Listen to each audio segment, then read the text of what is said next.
welcome back to Benisa's Cafe. I am so excited to do a birthday run with some of my favorite people.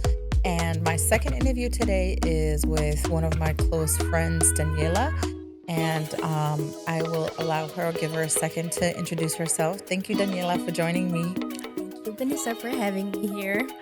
Daniela, do you want to tell the listeners a little bit about yourself? My name is Daniela. I'm 40 years old. I was born and raised in Germany. My mom is from Italy originally, and my dad was from India. I moved to the States in 2020. That's where your beautiful hair comes from. Yeah. Do you get a lot of compliments about your hair? Yes. They always ask me if it's real and if they can touch it. I'm sure you get the same question. So. Yeah. You have extremely thick hair. I don't think I've ever seen anybody. Well, so do you. Well, no, not as yours, but thank you. Yeah. So, Daniela, we have a little treat on the table. Can you tell our listeners what it is? Okay, so this is a German, well, I don't want to call this a tradition, but that's what we used to do when we were younger. Yeah. Those are called Klopfer. How would you say that in English? Klopfer? Knockers? Knockers? Yeah. Yeah, so knockers. So it's like a party gag, I guess, and quite delicious. So since we're at Benisa's Cafe, we're going to have a cappuccino espresso flavor. Yep. Mm-hmm. Okay, so walk me through. I know how to do it, but you're going to, if you don't mind, tell the listeners what you do with these bottles. Of course, since I'm a pro. So you have to basically just hit the table about 10 times or so. Okay. Take the top off, place it on top of your nose, and then just drink the Klopfer. Okay, so let's do it. But you gotta drink it hands free. Okay. Okay. You ready? 1, 2, 3.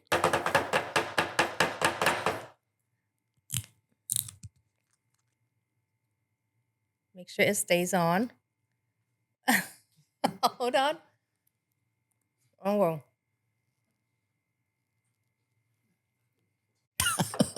That's it. And I lost my top. Oh, this tastes really good. Mm-hmm. Yeah. Cappuccino. It tastes like an espresso and a cappuccino. Yeah. That's good. So you have like you're part of two very rich cultures. So what would a perfect meal blend look like between Italian and your Indian heritage? Pasta for sure. I would say penne pasta with tomato sauce, or you could say marinara sauce, and definitely buttered chicken with garlic naan. So yeah. Interesting. I can't see those two flavors. Well, okay. But I do like buttered chicken. Yeah. So with pasta, I can see that. Like penne pasta? Yeah. Yes, because the buttered chicken has tomato sauce in it with cream and butter, and the penne, the marinara sauce is also tomato sauce. Mhm. So, you just have to leave the cheese out, the Parmesan cheese. Yeah. I think that works. Yeah. Have you ever done that? No. But now that I'm thinking about it, we're like, okay, we could maybe Try it. Maybe try it. Well, let me know when you do. I'm gonna try it too. So tell me about a favorite childhood memory from your family restaurant, because the listeners don't know, but you worked in your family's restaurant for a long time. So what is one of your favorite childhood memories? One of my favorite memories, I guess it was being behind the scenes, like seeing how everything happens in the kitchen, how the pizzas, the pastas are prepared. Yeah, really just that. I mean, seeing how everything works, how the dough's made, how the pasta is made, all the sauces, um, you know, and just seeing how people come in, into the restaurant and just sit together, eat, and enjoying, what was cooked. So I guess that was one of my favorite memories, I would say. And of course, there was other kids there that grew up with me as well. So yeah. Do you see yourself owning a restaurant here in the United States? Yes and no. It's like an in-between thing. I'm not sure. I would in a way, and on the other side, I wouldn't. It comes with a lot of stress Yes, and it is very stressful. I mean, hard work. I Yeah. love to cook, but just it's different working in a restaurant. It is full I time, and know, it's because just then it's just a task and not a like you're cooking out of passion, but it's different when you cook for your family versus customers, yeah, and you have to kind of rush the correct, process. correct, yes, and the amount, of Hmm. course, and it's just that's just a lot. Yeah, I can understand that. Yeah. I know your son has been to Germany, Mhm. but what would be like your favorite place in Nottingham that you would want to take him to? Like maybe next time you visit. I would probably take him there again because he loved that so very much. So, in my little town, what's so very special about it? It is very historic. It's the only town in Germany that's surrounded by a wall. It looks like you're in Game of Thrones, like literally. In the middle, we have in the center of the town, we have this amazing church. It's called the St. George Church with the Daniel Tower, which is almost 100 meters tall.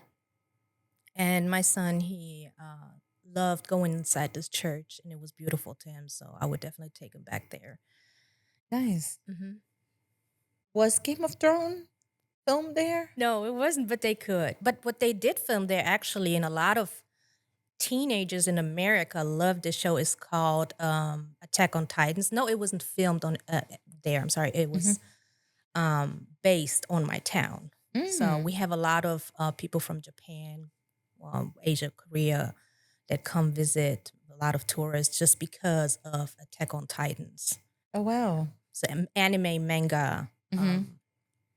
TV show. And they use like your city as like a replica of your city in Correct. this. Yes. That's so cool. Yeah, and you can actually see that in their in the TV series. Like everything And it, looks the same? yeah, pretty much. You see the wall. You see it's not everything looks the same, but it's Hmm. very similar. So Wow. so So is it referenced somewhere? How do the people know that that's the city? they don't know really about it. So it's well they look it up online, I guess. So there's Oh, videos, but a lot of people don't even know that this town really exists. So I used wow. to tell people, especially teenagers in America, when they said, "Oh yeah, I like to watch Attack on Titans," I would say, "You know what? That town right there, that's where I'm from." They're like, "No way." Yes. That's a pretty cool fun fact. Yeah. Yeah. Okay. Yeah. So where does your creativity come from? Because you are so creative. I would say it comes from me being very curious.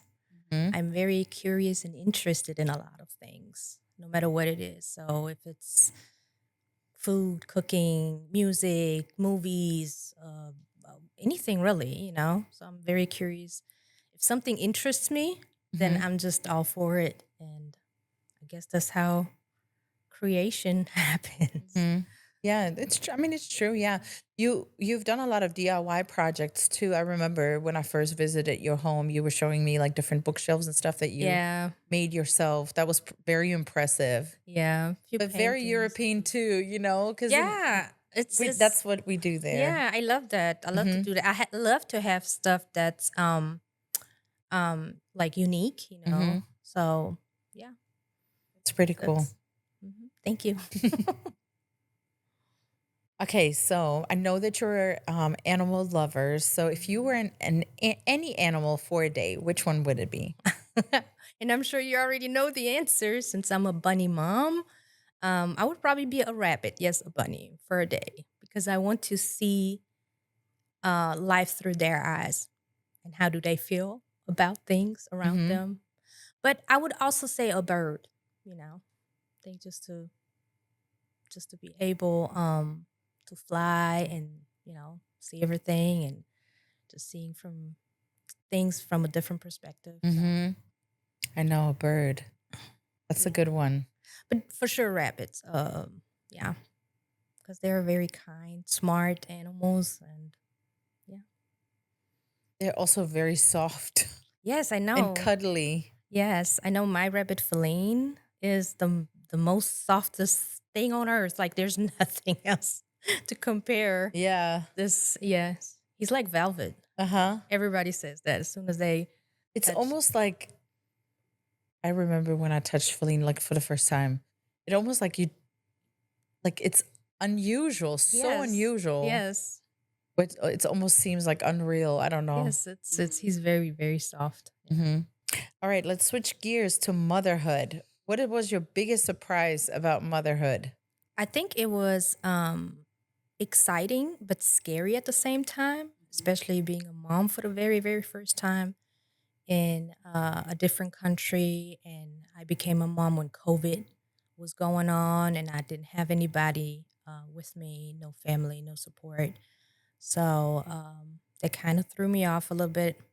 But at the same time, it's like the most beautiful experience I've ever had in my life.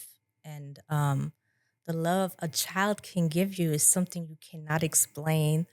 That's something just so unreal. And yeah, no matter how hard it was during COVID, I would do it all over again.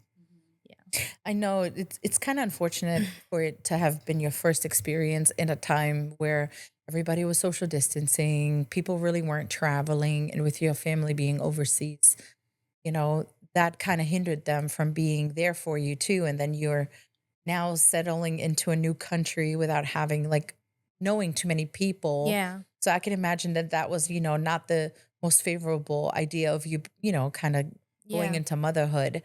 Yeah. But I think you are such an amazing mom, and you've done a great job, over the last 5 years.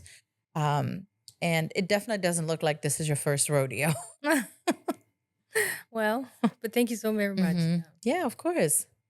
All right. And now we're actually already at the last question. Okay. So tell me, if you were in Benisa's cafe, what would you order? Your favorite drink and dessert? So I don't really have a favorite drink, but what I miss in the U.S. would be what I miss in the U.S. is Mezzo Mix, which is a German soda. It's half Fanta and half Coke. And a favorite dessert of mine would probably be then baklava. I From think somebody you, changed their answer. yes, of course. It's just, yeah, but yeah, But listen, I'm just gonna say it again. This lady makes the best tiramisu I've ever had in my life. And it's spiced too. I mean, which is the original recipe. Can you tell people about the recipe? yeah. So fun fact is, my mom comes from a very small village in Italy, which is in the Venice area. And the tiramisu was invented in Tarcento, Italia. And that is very close to my mom's little village. And I just have the original recipe. And I think my tiramisu is pretty good. So, It's very good. yes, yes. So if anybody wanted to try some Italian cuisine, Hmm. um, I know that you offer catering services. So how can one look you up or order some tiramisu? How can one look you up or order some tiramisu or any Italian, traditional pasta dishes? So you can find me on Instagram.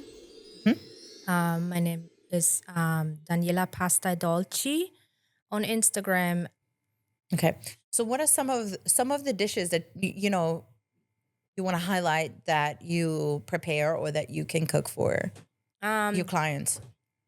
Definitely one of my famous one would be spaghetti bolognese, which is original bolognese sauce or ragu that is made with red wine and um, original Parmigiano Reggiano. So I would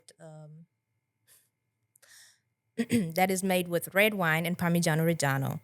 That and I have that, and I also make a spinach ricotta lasagna or just a regular lasagna with bolognese sauce. Also, fettuccine, salmone, and spinaci, which is fettuccine with salmon and spinach. Oh, that sounds good. Oh, and I forgot the lemon pasta with lemon zest and parmigiano. Daniela, thank you for joining me on the podcast and sharing a little bit about yourself as well as your business. I hope that you get a lot of followers from this episode and lots and lots of orders so that your business can prosper. And I want to thank the audience for listening, and thank you for watching Benisa's Cafe on YouTube, Facebook, as well as Instagram. And make sure you like, follow, and subscribe.